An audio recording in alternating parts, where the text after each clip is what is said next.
우리 말씀 제목 같이 한번 읽으십시다. 시작. 하나님의 처소로 지어져 가라. 아멘.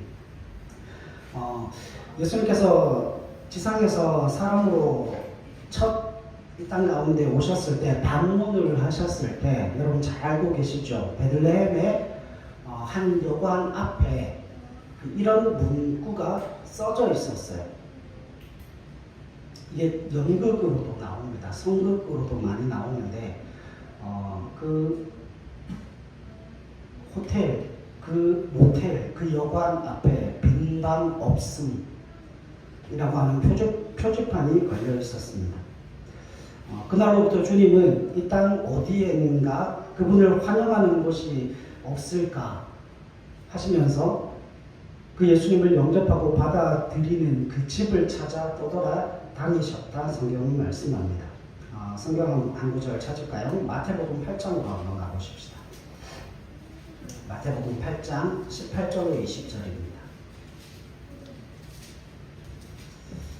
마태복음 8장 18절로 20절 같이 읽죠. 시작. 예수께서 무리가 자기를 에워싸는 것을 보시고 건너편으로 가기를 명하시니라. 한 서기관이 나와 예수께 아뢰되 선생님이여 어디로 가시든지 저는 따르리이다. 예수께서 이르시되 여우도 굴이 있고 공중의 새도 거처가 있으되 인자는 머리 둘 곳이 없다 하시더라. 아멘. 여러분, 예수님께서는 머리 둘 곳을 찾지 못하셨죠. 심지어는 예수님께서 이 땅 가운데 오셨을 때 모태도 또 무덤도 모두 다 빌리셔야만 했다는 것을 성경을 통해서 우리는 잘 알고 있습니다. 그런데 여기에는 엄청난 역설이 담겨져 있죠. 왜냐하면 여러분 요한복음 1장 1절에 보면 예수님이 어떤 분이신지에 관하여서 말씀을 하고 있는데 주님은 만물의 주인이시고 천지의 창조주이십니다. 그분이 이 땅 가운데 이 낮은 땅 창조의 세계에 나타나시면서 주님은 어떠한 대접도 받지 못하셨음을 성경이 말씀하고 있죠. 여러분 예루살렘의 그 호텔 지배인 그 호텔 지배인은 자기가 거절한 그분이 누구인지 알았을까요? 몰랐을까요? 그 아기 예수를 알아보지 못했을 뿐만 아니라 자기가 거절한 그분이 누구인지조차도 그 사람은 알지 못했다라고 하는 거죠. 여러분 이게 비단 그때의 모습뿐만은 아니에요. 제가 왜 올해 우리 교회 그 한 해 동안의 표를 에베소서 2장 20절로 잡았는가 하면 하나님의 처소로 지어져가는 공동체라고 그 표현을 붙일 수밖에 없었던 이유가 그겁니다. 여러분 제가 부교육자 생활만 25년을 했어요. 얼마나 많은 교회들을 거쳐갔겠습니까? 25년을 사역하는 동안에 한 7, 8교회를 거쳐가면서 제가 깨달은 사실 한 가지가 있어요. 사람은 있는데 교회라고 예수 믿는 하나님의 사람들은 모여 있는데 뭐는 없어요? 뭐는 없어요? 거기에 하나님의 임재는 없어요. 거기에 주님의 임재가 없어요. 여러분 예수님의 이름으로 모이는 수많은 교회가 있지만 하나같이 그 예수님께서 그 교회의 문으로 들어가려고 하시면 그 문 앞에 뭐라고 쓰여져 있는가 하면 빈방 없음이라고 쓰여져 있습니다. 제가 어느 교회 목사님의 설교를 들었는데 그분이 사역을 하시면서 설교를 하시는 중에 그 이야기를 들으셨대요. 그게 그 교회 청년 중에 영적으로 굉장히 밝은 아이가 있는데 이 목사님이 설교를 하시는데 한 아이가 일어나서 그 설교를 하는 목사님을 향하여서 하는 이야기가 목사님 예수님이 저기 문 밖에 계시는데 안으로 들어올 수가 없답니다. 문을 열어드려야 합니다. 라고 이야기를 하는 거예요. 그게 무슨 시간이었어요? 예배 시간이었습니다. 굉장히 큰 교회예요. 굉장히 큰 교회인데 함께 모여서 예배를 드리고 있고 목사님 설교를 하고 있는데 한 아이가 손을 들고 주님께서 밖에 계시는데 문을 열고 들어오실 수가 없다는 거예요. 왜요? 빈자리가 없거든요. 빈방이 없거든요. 여러분, 예수님께서 이 땅에 머리 둘 곳 없이 방랑하신다는 사실을 성경이 우리에게 보여주고 있습니다. 여러분, 사역 초기에 예수님은 제자들에게 예수님의 제자가 되려고 하는 사람들을 향하여서 경고하시면서 이렇게 이야기합니다. 인자는 머리 둘 곳이 없다라고 말씀하시죠. 여러분, 슬픈 현실이긴 하지만 아직도 여전히 주님의 임재와 방문을 가로막고 있는 최대의 난관이 있습니다. 그게 뭐예요?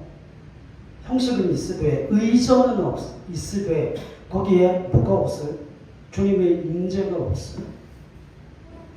여러분, 하나님의 몸된 교회에 있어 가장 우선순위가 뭡니까? 하나님의 교회에 있어서 가장 우선순위가 뭐죠? 하나님의 임재예요. 주님의 임재입니다. 그 성령의 임재가 우리와 함께하지 않으면 우리가 예배하는 것도, 우리가 기도하는 것도, 우리가 하는 그 모든 신앙상 행위들도 다 의미가 없다라고 하는 거죠. 여러분, 누구나 잘 알고 있듯이 그날 밤에 그 작은 마을에 동물 우리에 있는 초라한 구유 하나가 누구를 맞이합니까? 예수 그리스도를 맞이합니다. 신이 인간을 찾아 초라한 베들레헴 구유에 임하신 그날에 역사가 완전히 뒤집어지는 일들이 일어났죠. 여러분, 여기에 부인할 수 없는 한 가지 사실이 있어요. 아기 예수를 환영하는 데 실패했던 인간의 실수가 성인이 된 메시아를 뭐 하는데도, 환대하는 데에도 여전히 실패하고 있다는 겁니다. 이건 단순히 성경에 있는 이야기일 뿐만 아니라 오늘 교회 안에서 행하여지고 있는 예배를 볼 때도 인정할 수밖에 없는 거예요. 여러분, 저도 마찬가지고 여러분들도 마찬가지입니다. 2024년도에 여러분 그 매일의 삶 속에서 하나님 앞에 얼마나 예배를 성공하면서 사셨습니까? 그 주님을 얼마나, 그 주님의 임재를 느끼고 성령의 임재를 느끼며 하나님의 은혜를 경험하며 예배하셨습니까? 제가 말씀을 준비하면서 그런 생각을 해봤거든요. 52주 설교를 했잖아요. 나는 그 성령의 임재가 있는 그 설교를 얼마나 했을까? 너무 부끄럽더라고요. 여러분, 제가 매일 아침마다 기도하는 게 그거거든요. 하나님, 여기 신유의 은사를 도와여 주시고 예언의 은사를 주십시오. 제가 이 두 가지를 빼먹지 않고 기도하는 이유가 있습니다. 하나님께서 내게 맡겨주신 그 양들을 하나님 건강하게 기르고 양육하고, 그래서 하나님께 올려드리기를 원합니다. 그래서 하나님, 내게는 신유의 은사가 필요합니다. 다른 누군가가 아니라 내 양들을 먹이고 내 양들을 회복시키기 위해서 하나님, 부족한 종이 손을 얹어 기도할 때에 그 10년 가운데 있는 영적인 어둠이 물러가게 하시고, 그 영적인 어둠이 물러감을 통하여서 육신의 질병 또한 회복되어지는 은혜가 있게 도와주시옵소서. 영이 맑고 영이 회복되어짐을 통하여서 육신의 회복을 경험하는 하나님의 사람들 되게 하여 주시옵소서. 하나님, 그것이 하나님의 종을 통하여서 흘러가게 도와주시고, 나는 그저 하나님이 사용하시는 믿음의 도구로 쓰임받는 하나님의 은혜의 통로가 되어질 뿐입니다. 교만하지 않겠습니다. 여러분, 하나님, 겸손하게 하나님의 은혜의 통로로 살겠습니다. 그것 한 가지와 또 한 가지는 그거예요. 하나님의 말씀을 대원하는 자로 그 말씀이 영혼들의 심령 골수를 찔러 쪼개는 능력의 말씀이 되기를 원합니다. 하나님, 그 말씀을 내가 전하지만 그 말씀은 하나님의 말씀이요 그들의 심령을 변화시킬 수 있는 능력의 말씀 아닙니까? 하나님, 전하는 자의 연약함을 통하여서 하나님의 말씀이 그들 심령 가운데 떨어지지 못하게 되는 그러한 일이 생겨지지 않도록 하나님, 부족한 종이 하나님의 말씀을 전할 때에 그 마음이, 하나님을 향한 그 마음이 설교를 준비하고 설교 준비를 위하여서 또 설교 선포를 위해서 기도했던 그 간절한 마음이 성도들에게 다 닿을 수 있도록 하나님, 그래서 저들의 삶 속에 구체적인 삶의 변화가 일어나기를 소원하며 기도하며 하나님의 은혜를 구합니다. 그럼에도 불구하고 52번 수요일도 하고 금요일도 하잖아요. 그러면서 너무 부끄러운 거예요, 하나님 앞에. 그래서 2025년도를 준비하면서 하나님 앞에 이렇게 기도를 바꾸었습니다. 하나님 내 영혼을 치료하여 주시옵소서. 내 영혼이 먼저 하나님 앞에 치료함을 받고 치유함을 받으며 하나님의 그 신비의 영상을 내게 주어주고 하나님 그 말씀으로 나를 하나님 그 능력의 손길로 쪼개어 주시옵소서. 내 안에 하나님의 말씀의 능력이 말씀의 새로움이 하나님 내 안에 차고올라 넘칠 수 있도록 도와달라고 그렇게 기도를 바꿨어요. 여러분 전하는 자도 마찬가지고 듣는 자들도 마찬가지고 그 가운데 하나님의 인자의 영광이 없으면 하나님의 그 은혜의 흘러감이 없으면 그 성령의 바람이 우리 가운데 불어오지 않으면 여러분 우리가 그 예수를 환대하는 사람이 아니라 주님 내 안에는 당신이 들어올 곳이 없습니다라고 하는 빈방 없음이라고 써붙여 놓은 그 팻말과 같이 똑같이 주님도 우리의 삶 속으로 우리의 심령 가운데 들어올 수 없다는 거예요. 여러분 오늘 교회 안에서 행해주고 있는 그 예배를 보게 되면 그와 같은 사실이 분명해집니다. 주님의 임재를 사모하는 사람들이 없어요.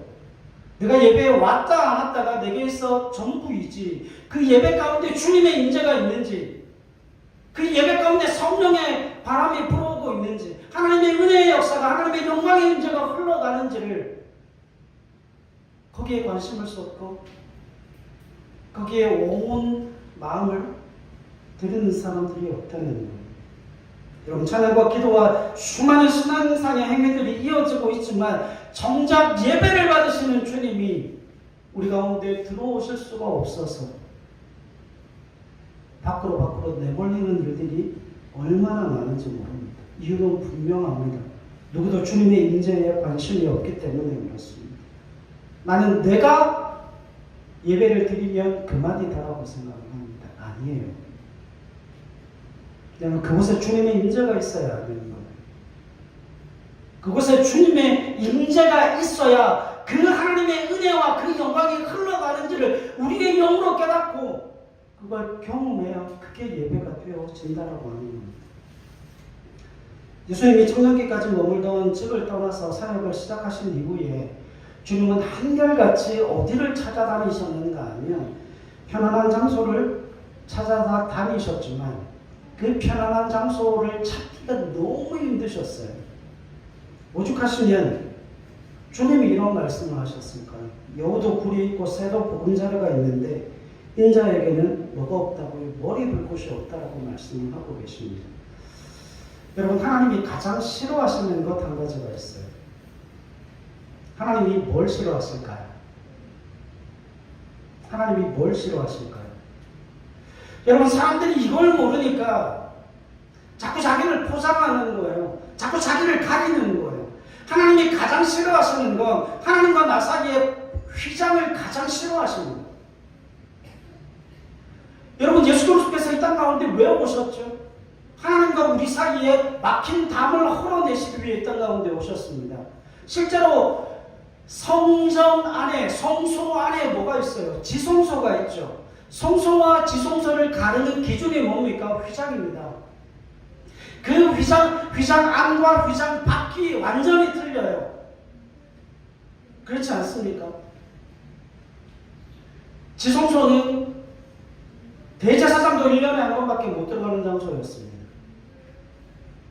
그런데 하나님께서 합법적으로 그 휘장을 찢으실 수 있는 그 기회를 하나님 스스로 만드셨죠. 누구를 통해서 만드셨습니까?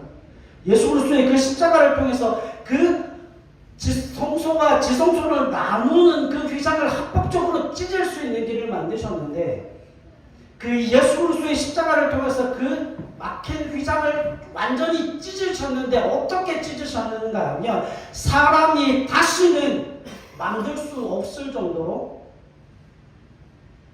사람의 힘과 능력으로 다시 이어붙일 수 없을 정도로 그 휘장을 아예 완전히 찢어버리셨어요. 그 이유가 무엇이겠습니까? 하나님은 뭘 싫어하십니까? 자녀들과의 분리를 싫어하시는 거예요. 여러분 하나님은 분리를 싫어하시는 거예요. 우리가 예배 때마다 하나님과 분리되는 것, 하나님이 그걸 너무 싫어하시는 거예요. 그래서 하나님이 그 휘장을 찢으셨다 말씀을 하십니다. 그리고 그 휘장을 찢으시고 온전히 자신을 드러내셨다 말씀합니다. 확인시켜 드릴게요. 에베소서 2장으로 가보십시오. 에베소서 2장. 이거 우리가 다 들었던 내용이에요. 에베소서 2장 14절로 18절입니다. 에베소서 2장 14절로 18절. 읽읍시다. 시작. 그는 우리의 화평이신지라 둘로 하나를 만드사 원수된 것 곧 중간에 막힌 담을 자기 육체로 오시고 법정문으로 된 계명의 율법을 폐하셨으니 이는 이 둘로 자기 안에서 한 새 사람을 지어 화평하게 하시고 또 십자가로 이 둘을 한 몸으로 하나님과 화목하게 하려 하심이라. 원수된 것을 십자가로 소멸하시고 또 오셔서 먼데 있는 너희에게 평안을 전하시고 가까운 데 있는 자들에게 평안을 전하셨으니 이는 그로 말미암아 우리들이 한 성령 안에서 아버지께 나아감을 얻게 하려 하심이라. 아멘. 여러분, 하나님이 분리장벽을 허무셨다는 건 하나님과 우리 사이에 뭐가 있다는 거예요? 장벽이 있었다는 거죠. 그런데 그 막힌 담을 하나님이 뭐 하셨어요? 허셨습니다. 자, 질문. 하나님은 왜 굳이 그 막힌 담을 허셨을까요? 하나님이 싫어하셔서 그래요. 하나님이 싫어하셔서 그렇습니다. 여러분, 저희 집 꼬맹이는 큰방에서 제 엄마랑 저랑 같이 잡니다. 근데 밤에 잘 때 제가 없으면 굉장히 허전할 것 같아요. 밤에 잘 때 아무도 모르게 제가 저 녀석을 끌어안고 자거든요. 아침에 깰 때는 놓아줍니다. 제가 밤새 끌어안고 잤다는 걸 알면 화를 내거든요. 왜? 지는 엄마를 끌어안고 자야 되니까. 근데 여러분 생각해 보세요. 저렇게 안고 싶고 데리고 놀고 싶은데 안고 싶은데도 안을 수 없고 느끼고 싶은데도 느낄 수 없는 그 장벽이 가로놓여져 있다면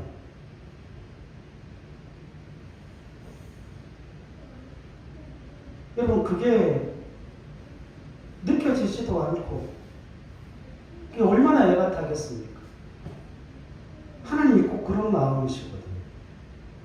하나님이 우리 가운데 있는 그 장벽을 왜 허무셨는가 하면 하나님은 성소와 지성소를 가르는 그 휘장도 싫으신 거예요. 하나님도 우리 사이를 내었던 그 죄의 장벽 또한 싫으신 거예요.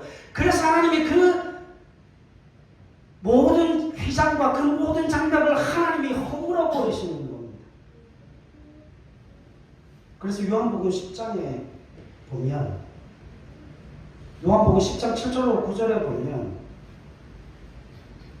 양의 문이라는 말이 나와요. 양의 문이요. 하나님이 문을 만드셨어요. 그 문으로 들어오는 모든 자는 뭐를 받는다고요? 구원함을 받는다고요.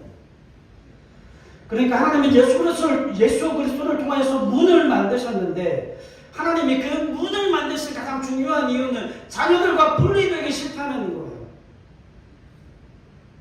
쉽게 이야기하면 하나님이 우리 가운데 오시고 싶어 하시는 거예요. 세상에서 가장 미련한 게 뭔지 아십니까? 하나님 앞에 복을 받겠다고 때를 쓰는 거예요. 여러분, 하나님한테 복 받기가 세상에 누워서 죽 먹는 것보다 하나님으로부터 복 받는 게 훨씬 더 쉽습니다. 왜인지 가르쳐 드릴까요? 하나님은 사랑의 무모한 하나님이시고 하나님은 우리를 복 주기 위해 우리를 만드셨거든요. 하나님은 내가 복 줄게, 내가 은혜 줄게, 모든 것을 한 번에 다 복을 주시고 은혜를 쏟아부어 주시고 사랑을 흘려보내 모든 준비가 되신 분이 하나님이십니다. 여러분, 어느 게 어렵습니까? 정말 주기 싫어하는 걸 억지로 받아내는 게 쉬울까요? 아니면 정말 주고 싶어서 안달이 나 있는 사람에게 그것을 받아내는 게 쉬울까요? 없는 게 쉬울까요? 성경이 이야기하는 게 이거예요. 하나님이 욕심 사나운 하나님이 아니고 하나님과 우리 사이에 있는 그 모든 장벽을 헐어내심을 통하여서 우리에게 복을 흘려보내시고 사랑을 흘려보내시고 우리의 필요를 충족케 하시고 만족케 하시기 위해서 우리를 자녀요 백성을 삼아주셨다는 거예요. 그래서 뭘 만드신 거예요? 예수 그리스도를 통해서 문을 열어놓으신 거예요. 제가 말씀드렸잖아요. 여러분, 성막이 모세가 만들었던 그 광야 성막 있잖아요. 그 성막의 들어가는 문이 몇 미터라고요? 10m에서 12m입니다. 큰 문이에요. 엄청나게 큰 문이에요. 왜 들어가는 문을 그렇게 크게 만들어 놨을까? 아무나 다 들어오라는 거예요. 원하는 사람은 다 들어오라는 거예요. 여러분, 10m, 12m짜리의 문을 만들어 놓으면 한 번에 들어갈 때 정말 수만 명의 사람도 쑥 빨리 들어갈 수 있어요. 그렇게 큰 문을 만들어 놓으셨다고요. 좁은 문이 아니에요. 큰 문이에요. 그래서 하나님이 하고 싶어 하시는 게 뭡니까? 우리 사이에, 하나님과 우리 사이에 가려져 있던 그 어떤 것도 그 하나님의 열심과 하나님의 열정을 막지 못한다는 겁니다.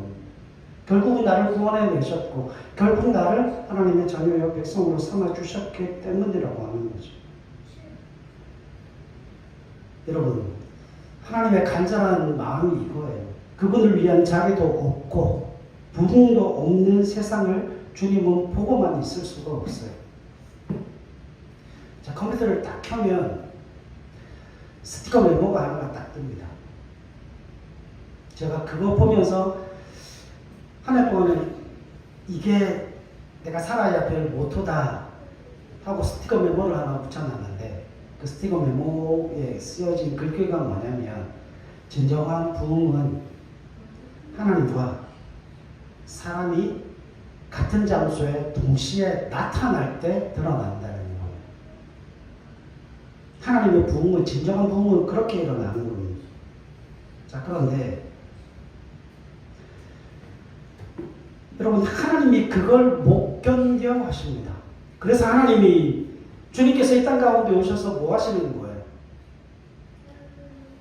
발길이 닿는 곳마다 찾아다니시면서 머리 둘 곳을 찾으시는데 머리 둘 곳을 찾지를 못하시는 거예요. 그런데 예수님께서 머리 둘 곳을 찾으셨습니다. 사복음서를 잘 읽어보세요. 특별히 요한복음을 읽어보면 그 내용들이 자세하게 나오는데 예수님께서 예루살렘에 오실 때마다 머무는 장소가 특정되어져 있습니다. 여러분, 베단이라는 곳이 있어요. 베단이라는 곳이 예루살렘이 있고 예루살렘에서 남동쪽으로 한 1.6km 정도 가면 베단이라고 하는 마을이 나와요. 이 베단이라고 하는 마을의 이름의 뜻은 가난한 자들의 집이라고 하는 겁니다. 거기는 가난한 사람들이 모여져 있어요. 빈민촌이에요. 판자촌이에요. 그런데 성경에 보면 이 베다니가 안식일에 갈 만한 거리라고 나옵니다. 안식일에 갈 만한 거리. 그러니까 예루살렘은 성벽으로 둘러싸여져 있었기 때문에 밤마다 성문이 닫히는 곳입니다. 그리고 예루살렘이 물가가 굉장히 비싼 곳이에요. 예루살렘이 왜 물가가 비쌀까요? 왜 물가가 비쌀까요?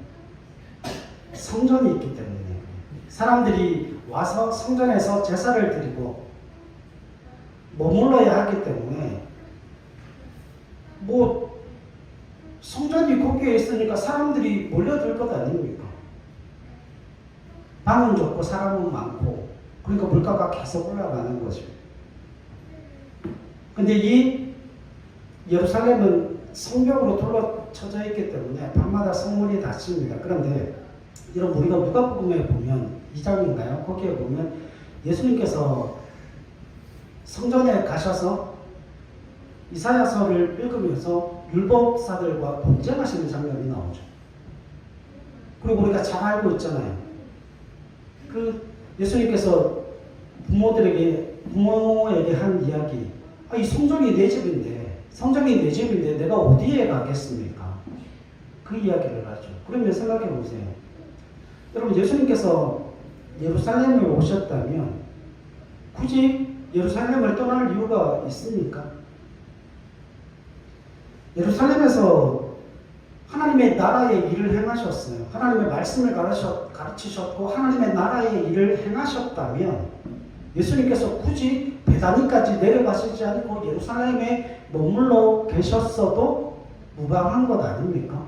예수님이시라면 거기가 물가가 얼마나 비싸든 상관없이 주님께서 거기가 주님의 집이기 때문에 거기에 머물러 계셨을 수도 있었지만 주님은 굳이 어디로 내려가십니까?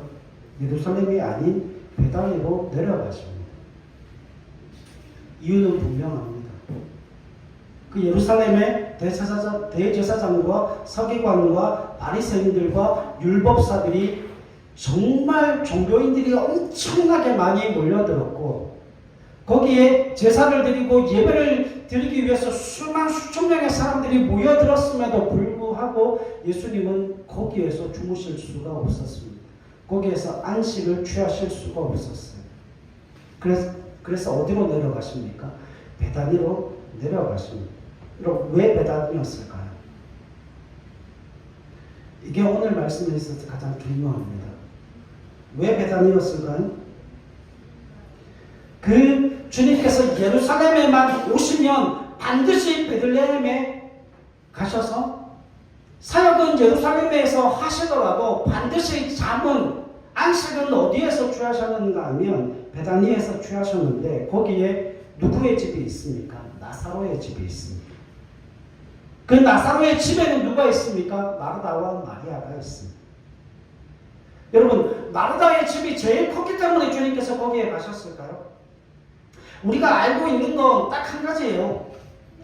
거기에 나사로도 마찬가지고 마르다와 마리아도 마찬가지고 그들은 부자가 아니었다는 거예요. 그들이 사는 지역이 어디입니까? 빈민촌입니다. 판자촌입니다. 그들은 부자가 아니었음에도 불구하고 그들은 뭘 소유하고 있었죠? 판잣집이기는 하지만 집을 소유하고 있었거든요. 집이 얼마나 컸는지는 잘 모르겠어요.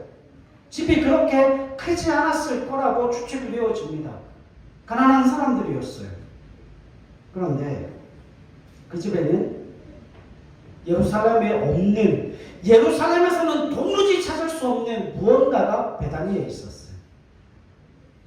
그 가난한 나사로의 집, 마르다와 마리아가 있는 그 집에는 뭔가 특별함이 있었다라고 하는 거죠. 여러분 이거 기억하십니까? 주님은 분명하게 이렇게 이야기하시죠. 인자가 뭐를 둘 곳이 없어요? 머리 둘 곳이 없다. 자, 우리가 오해하는 게 하나 있어요.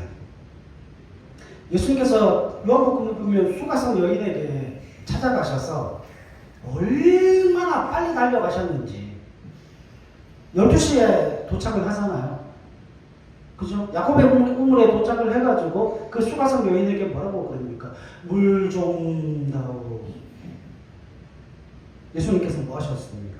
목이 마르셨거든요. 제자들에게 뭐라고 그래요? 마을로 들어가서 먹을 것을 좀 구해오라고 이야기하십니다. 그리고 여인과 대화를 하시죠. 근데 거기에서 우리가 놓치는 게 있어요. 예수님은 목이 마르셨고 예수님은 뭐 하셨어요? 배가 고프셨어요. 다시 말하면 예수님은 신성을 가지고 계신 분이시지만 예수님은 정확하게 뭐를 가지고 계신 분이세요? 인성을 가지고 계신 분이세요. 예수님은 이중적인 성격을 가지고 계신 분이십니다. 완전한 하나님이시기도 하지만 완전한 인간이시라는 거예요. 그래서 지금 자신을 따라오는 그 제자들에게 하시는 그 이야기가 뭔가 하면 경고의 말씀으로 하시는 이야기가 뭔가 하면 인자가 머리 둘 곳이 없다. 그건 다른 말로 하면 자신의 육신을 누일 곳이 없다는 거예요. 발을 뻗고 잘 수 있는 자신의 육신을 누이고 안식을 취할 곳이 없다는 거예요. 그렇다면 주님께서 예루살렘으로 가셔서 거기서 사역을 하셨음에도 불구하고 대제사장과 서기관과 바리사인과 율법사와 그 수많은 제사를 드리러 하나님 앞에 제사를 드리러 오는 그 수많은 사람들 틈바구니 속에서 주님께서 무엇을 취하실 수 없었다는 거예요? 자기 몸 하나 누일 안식처를 찾을 수 없었다는 겁니다. 그런데 어디서 그 안식처를 찾으시는 거예요? 베다니 마르다와 마리아의 집에서 그 안식처를 찾으셨던 겁니다. 분명합니다. 주님은 그곳에서 주님의 이중적인 신성과 인성이 동일하게 뭐를 받으셨어요? 환대를 받으셨어요. 자, 보십시오. 예수님이 왜 그 마리아와 마르다의 집에 예수님의 신성과 예수님의 인성이 함께 환대를 받았음이 무엇으로 드러납니까? 무엇으로 드러나죠? 여러분, 우리는 그 본문에서 그것만 봐요. 마르다는 뭐 하느라 바빠요? 마르다는 부엌에서 예수님의 식사를 준비하느라 바쁘고, 마리아는 뭐합니까? 예수님 발치에 앉아서 예수님의 말씀을 듣느라 온 정신을 다 쏟아내고 있어요. 여러분, 마르다도 불평을 쏟아내죠. 주님, 나는 이렇게 열심히 일하는데 내 동생도 나와 같이 이 음식을 좀 준비할 수 있게 해달라고. 그러니까 주님께서 뭐라고 그러십니까? 너는 네 일을 해라. 마리아는 좋은 쪽을 택하였다. 좋은 쪽을 선택하였다라고 하는 거예요. 그래서 우리는 마르다를 뭘로 생각합니까? 영 믿음과 신앙에서 아닌 존재로 여깁니다. 아니에요. 여러분, 그 마리아가 예수님의 발치에서 말씀을 들을 수 있는 가장 중요한 원동력이 뭔 줄 아십니까? 마르다가 그 모든 일들을 뭐하고 있었기 때문이에요? 예수님의 식사를 준비하고 있었기 때문에 마리아가 뭐 할 수 있는 거예요? 마르다의 그 준비와 마르다의 그 헌신을 통하여서 마리아가 예수님 앞에 앉아서 말씀을 들을 수 있는 거예요. 그런데 거기에서 맞춰지면 안 된다는 거죠. 왜냐하면 예수님께서 거기에 가신 이유는 분명합니다. 예루살렘에는 없는 그것이 그 마리아와 마르다의 집에는 있었다는 거예요. 예수님의 육신을 누일 수 있고 예수님을 환대함으로 말미암아 그분에게 뭐가 필요하다는 것, 먹을 것이 필요하다는 그 사실을 마르다가 알고 대접을 했고, 마리아는 그 예수님의 신성인 그 생명의 말씀을 취함으로 말미암아 온 마음으로 그 주의 말씀을 듣고 예배함으로 말미암아 예수님의 신성을 뭐하는 거예요? 찬양하고 경배하는 거예요. 그러니까 거기에 누가 있기 때문에 주님께서 가신 거예요? 마리아와 마르다가 함께 그 집에 살고 있었기 때문에 주님께서 그곳에 가신 겁니다. 여러분, 예수 믿는 하나님의 사람들에게 있어 주님께서 말씀하시는 게 이거예요. 예수님의 이중적인 그 풍성을 하나님의 몸된 교회가 인정을 하고 그걸 받아들이고 그 예수님의 신성과 예수님의 이성을 함께 뭐 할 수 있어야 한다는 거예요. 환대할 수 있어야 한다는 거죠. 하나만 더 말씀을 드리고 마칠게요. 마태복음 8장에 보면 예수님께서 풍랑이는 바다를 걸어오시는 장면이 나와요. 여러분 보십시오. 베드로와 제자들은 어부입니다. 베드로는 베테랑 어부예요. 베테랑 어부인데 풍랑이 있는 바다에서 노를 젓고 가는데 이게 다 빠져 죽게 생겼거든요. 그때 주님 뭐 하고 계셨습니까? 주무시고 계셨어요. 베드로가 주님을 흔들어 깨웁니다. 생각해 보세요. 위로 3m, 아래로 3m 하면 여러분 거의 뭐 배가 내려갔다 올라갔다 하면 사람이 잠을 잘 수 있겠습니까? 거기에 예수님께서 본이 주무셨다 그래요. 그럼 예수님의 그 상태는 뭡니까? 기절 상태였다는 거예요. 배 고물에 머리를 대고 자면 배가 풍랑 있는 바다 이리 흔들리고 저리 흔들리면 이 머리가 남아나겠습니까? 계속 부딪히는데도 예수님께서 깨지를 못하셨다는 거예요. 왜요? 육신적으로 너무 피곤하셨다는 거예요. 예수님이 너무 피곤하셨는데 이제 빠져 죽게 돼서 베드로가 예수님을 깨웠어요. 베드로가 예수님을 깨우고 난 이후에 예수님이 하시는 이야기가 그거죠. 바람아, 파도야, 잠잠하라, 잔잔하라. 그러니까 불던 바람도 잦아들고 치던 파도도 잔잔하게 되죠. 그건 뭐예요? 예수님의 신성이에요. 예수님은 인성과 신성을 모두 함께 가지고 계신 분이십니다. 그런데 우리는 뭐만 하려고 그래요? 뭐만 하려고 그럽니까? 예수님의 신성만 중요시 여겨요. 아니에요.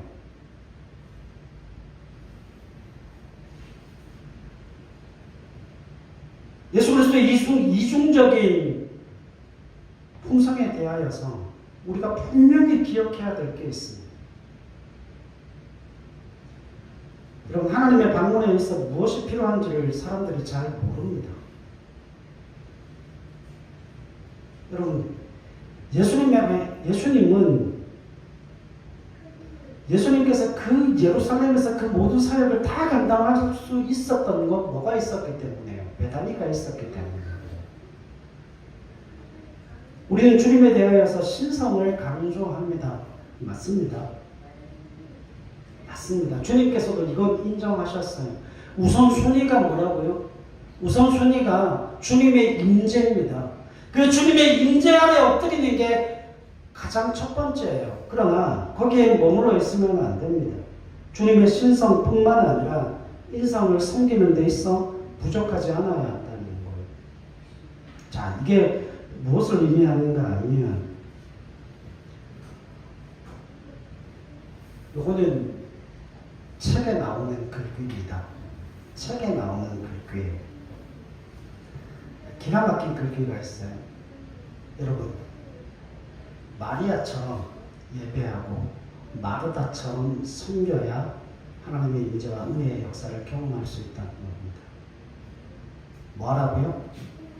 마리아처럼 예배하고 마르다처럼 섬겨야 한다는 거예요. 여러분, 이게 우리는 불가능하다고 여기지만 아닙니다.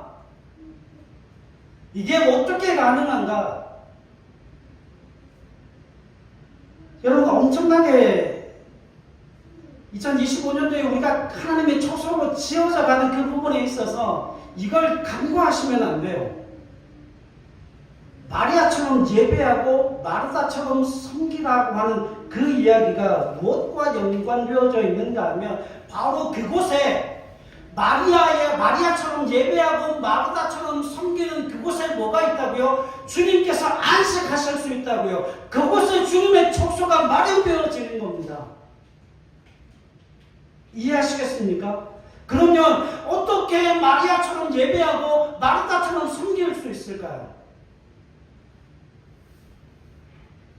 여러분, 마리아처럼 예배한다는 건 전심으로 그 살아계신 하나님을 바라보는 거예요. 그죠? 우리의 온 마음을 다 들여서 그 살아계신 주님 앞에 예배하는 겁니다. 그러면 마르다처럼 섬기는 건 뭐죠? 두 가지입니다. 첫 번째는 우리의 열심과 열정을 다하여서 하나님의 교회를 섬기는 거예요. 그러니까 여러분, 2025년도에는 이거 하지 마세요. 이거 하지 마세요. 예배 10분 전에 오세요. 예배 10분 전에 오세요. 왜요? 열정과 열심을 가지시라는 거예요. 그게 뭐예요? 그게 마르다의 섬김이에요. 열심과 열정을 가지는 것, 그게 마르다의 섬김입니다. 그리고 와서 예배할 때는 어떻게 해요? 예배할 때는 어떻게 하라고요? 영적으로 민감하여 주님의 임재가 함께하는 예배를 드리기 위해서 뭐 하라고요? 우리의 영을 날마다 새롭게 하면서 우리의 영적인 그 영성을 날마다 갈고 닦아서 하나님의 그 영광에 충만한 그 임재를 경험하고 맛보고 그 주님의 임재 아래서 예배할 수 있도록 온 마음을 기울이시라는 거예요. 이게 마리아처럼 예배하는 것이고 그 주님의 발 아래에서 온 마음을 다 가지고 주님의 음성을 듣고자 하는 것. 마르타처럼 섬기는 건 예배에 대한 열심과 열정을 가짐으로 뭐 하는 거예요? 집에서부터 교회에 이를 때까지 열심과 열정을 가지고 준비하는 겁니다. 그것 하나 또 한 가지가 있어요. 사랑하는 성도들을 섬기는 겁니다. 사랑하는 성도들을 섬기는 거예요. 여러분, 사랑하는 성도들을 어떻게 섬길까요? 올해처럼만 하시면 돼요. 올해처럼만 하시면 됩니다. 혼자 먹지 않고 함께 먹고, 아프면 나눔을 통하여서 함께 기도하고. 여러분, 그게 마르타처럼 섬긴다라고 하는 게, 마르타처럼 섬긴다라고 하는 게 내 앞에 있는 그 작은 영혼에게 냉수 한 그릇 떠주는 거예요. 주님께서 말씀하시잖아요. 주님께서 말씀하시는데 그 작은 소자에게 냉수 한 그릇 준 것이 누구에게 하는 거라고요? 주님께 하는 거라고.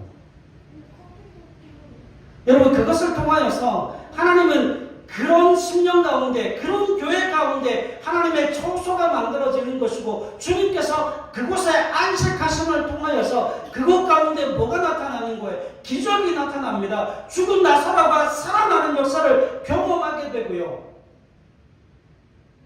그 예수님의 죽음을 예배하고 복음이 증거되어지는 곳에 이 여인이 행한 그 모든 일들이 다 증거되어지게 하는 그 은혜를 누리게 될 것을 주님이 말씀하고 계십니다. 사랑하는 여러분, 저는 2025년도 그 한 해 동안에 여러분들의 심령 가운데 하나님의 초소가 예배되어질 수 있기를 원합니다. 그 하나님의 초소는 그냥 만들어지지 않습니다. 하나님의 신성이 대접을 받고 주님의 인성이 환대를 받는 그곳에 하나님의 초소가 만들어지는 거예요. 여러분, 그 예배 속에 주님의 임재가 경험되어지기를 위해 기도하시고, 그 주님의 임재가 내 삶 속에 우리의 모든 예배 가운데 경험되어짐을 통하여서 주님, 그 주님의 임재를 경험하고 맛보던 하나님의 사람으로 주님을 예배하게 하여 주옵소서. 그리고 주님 앞에 나오는 그 열심과 열정을 가지고 또 주위에 있는 사랑하는 영혼들을 정말 아름답게 섬김을 통하여서, 여러분, 주님 눈에 안 보이잖아요. 옆에 계신 남편, 옆에 계신 아내, 자녀들이 우리에게 있어서는 주님이라고요. 그들을 환대하고 그들을 섬기는 그것이 곧 누구를 환대하고 누구를 섬기는 거라고요? 주님을 섬기는 거라고요. 바로 그곳에 주님이 찾아 들어오신다는 거예요. 여러분들은 어디에 가고 싶으십니까? 그 예루살렘에서 온 성장이 곤두서며 잠도 제대로 자지 못하는 곳에서 수많은 사람들의 손가락질과 수많은 사람들이 나를 언제 해야 할까를 고민하는 그 예루살렘에서 밤을 지새우겠습니까? 주님은 안식할 곳을 찾고 계시거든요. 자신의 온 마음을 기울여서 주님의 음성을 들을 준비가 되어 있는 사람, 예수님의 그 인성을 위하여서 먹을 것과 마실 것을 아낌없이 내어놓을 수 있는 그 인성의 환대를 받는 그곳에 주님이 오시겠죠. 여러분들이라면 어디에 가고 싶으세요? 저도 예루살렘은 안 가겠습니다. 예루살렘은 뭐하러 가는군요? 일하러 가는군요. 그러나 일이 끝나면 돌아오는 곳은 배당입니다. 여러분, 하나님의 처소가 되어지실 수 있기를 바랍니다. 그래서 주님이 마음껏 안식하시면서 기적을 행하시고 그 은혜의 풍성함으로 우리와 동행하실 수 있도록 우리의 마음의 초소를 또 우리 기쁨의 교회를 우리 주님의 하나님의 초소로 만들어가는 저와 여러분들의 삶이 되실 수 있기를 그렇게 2025년도를 준비하며 그 2025년도를 정말 아름다운 하나님의 초소로 지어져가는 믿음의 사람들이 되실 수 있기를 주님의 이름으로 간절히 부탁을 드립니다. 기도하겠습니다. 잠깐 기도하기 전에요. 첫 주가 1월 5일이거든요. 첫 주가 1월 5일인데 제가 1월 5일 날 안수기도를 하려고 그럽니다. 안수기도를 하려고 그러는데 1월 5일 날은 그냥 한 사람씩 하는 게 아니고요.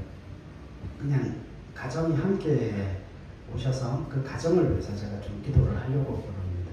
그래서 제가 지금 기도하고 있는 것 중에 우리가 가정이 얼마 안 되기 때문에 하나님 이 가정에는 어떤 말씀을 주시고 이 가정에는 어떤 말씀을 주시고 제가 그거 지금 기도하고 있습니다.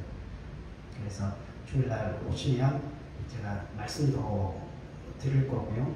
그리고 가정을 위해서 그렇게 기도하는 시간을 갖도록 하겠습니다. 그래서 혹시 기도 제목이 있으시면 기도 제목 써서 미리 토요일 정도 돼서 미리 저한테 주시면 제가 기도하고 잘 준비해서 주일날 이렇게 기도할 수 있도록 그렇게 하겠습니다. 그렇게 준비해 주시기 바랍니다. 기도하겠습니다.